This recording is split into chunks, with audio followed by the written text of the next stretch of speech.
Hello everyone.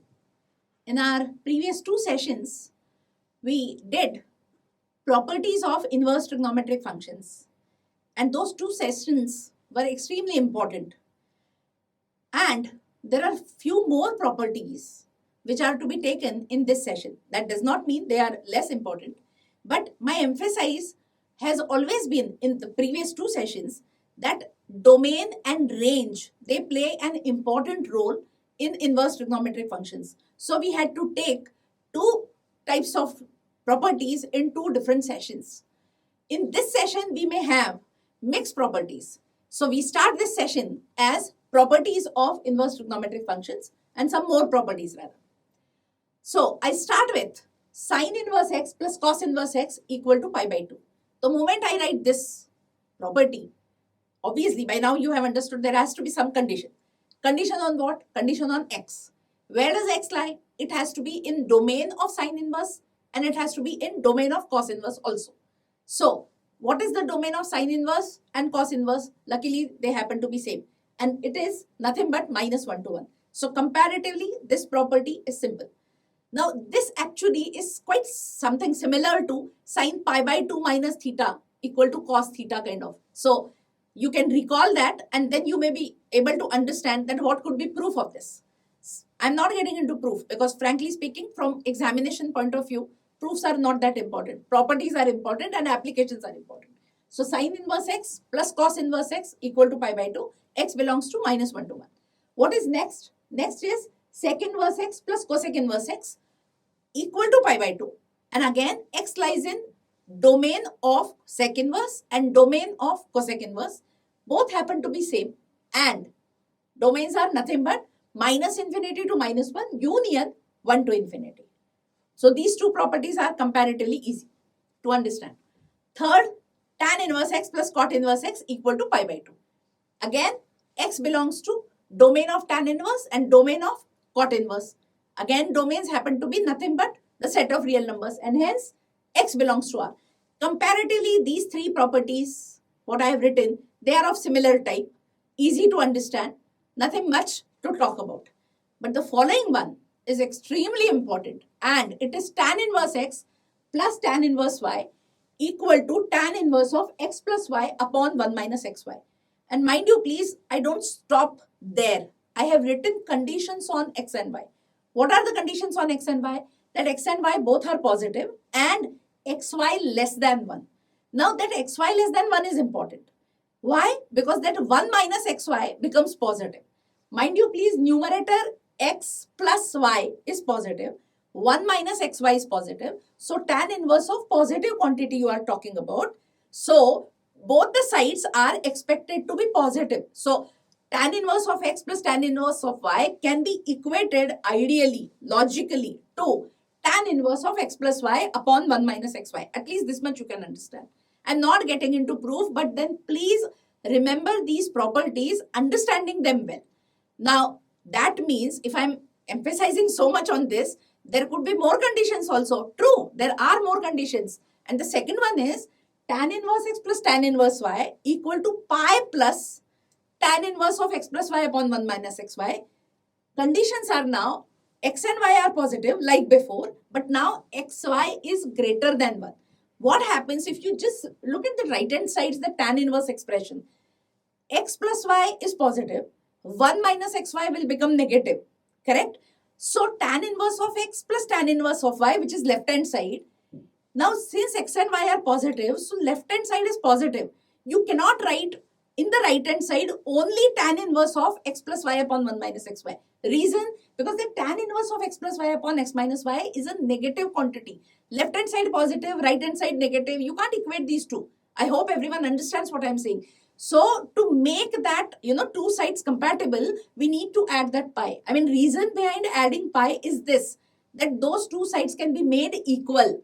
And we are not doing that randomly. If you get into the proof part, you will get that immediately. But if you look only at that formula, then some of you may think that why are we adding pi here? Why have we not added pi in the previous one? Then logic is this. Explanation is this. I hope everyone understands that.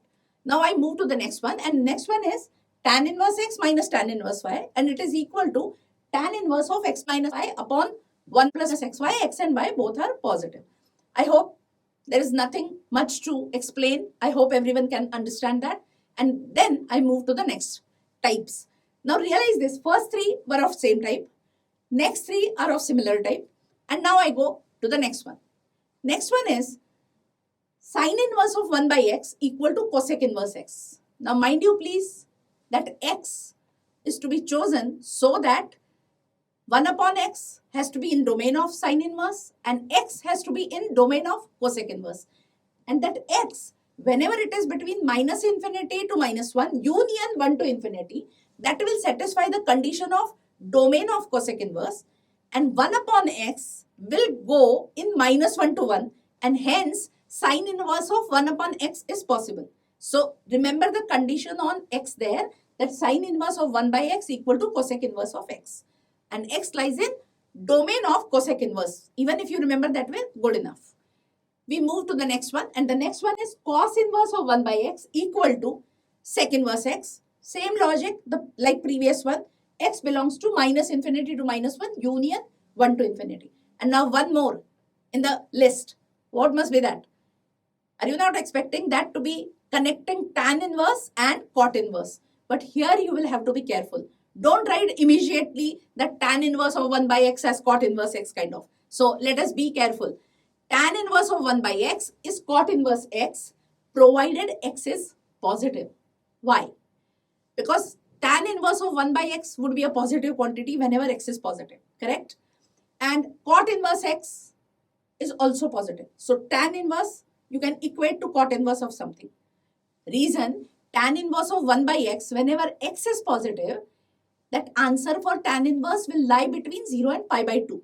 And 0 to pi by 2 lies in the range of cot inverse. I hope everyone follows what I'm saying. So there is a possibility that you can equate tan inverse of something to cot inverse of something.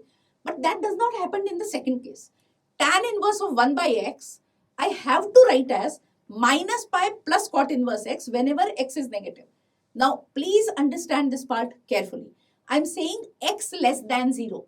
Now, x less than 0 will tell you tan inverse of 1 by x lies between minus pi by 2 and 0. That left hand side, tan inverse of 1 by x lies in minus pi by 2 to 0. Now, can I equate it to cot inverse of something? No, because cot inverse lies in 0 to pi. I cannot do that. So, to make two sides equal, compatible, we have to add minus pi on the right hand side, so that tan inverse of 1 by x becomes minus pi plus cot inverse of x, provided x is negative. I hope I have written here 9 properties in 3 parts and you remember them one by one. Do one thing, take 3 properties, understand them well, then go to next 3, then go to next 3 and so on. Now from here, I move to next, and that is that we will be taking now illustrations as expected. Now my first illustration is that evaluate twice of tan inverse 1 plus tan inverse 2 plus tan inverse 3. Now when you look at this, you realize that tan inverse 1 is easy. We can handle it. Why? Because tan inverse 1 is nothing but pi by 4. So that is actually not the troubling term. The troubling part is perhaps tan inverse 2 plus tan inverse 3. So we start with first tan inverse 2 plus tan inverse 3. Let us handle this first. Now is it not of the form tan inverse x plus tan inverse y? Yes. So I go for the formula. I realize that if I have to use this formula of tan inverse x plus tan inverse y, my correct formula should be picked up. Correct? And I pick up the second one of that tan inverse x plus tan inverse y formula. Why do I do so? Because x equal to 2, I can see, and y is 3.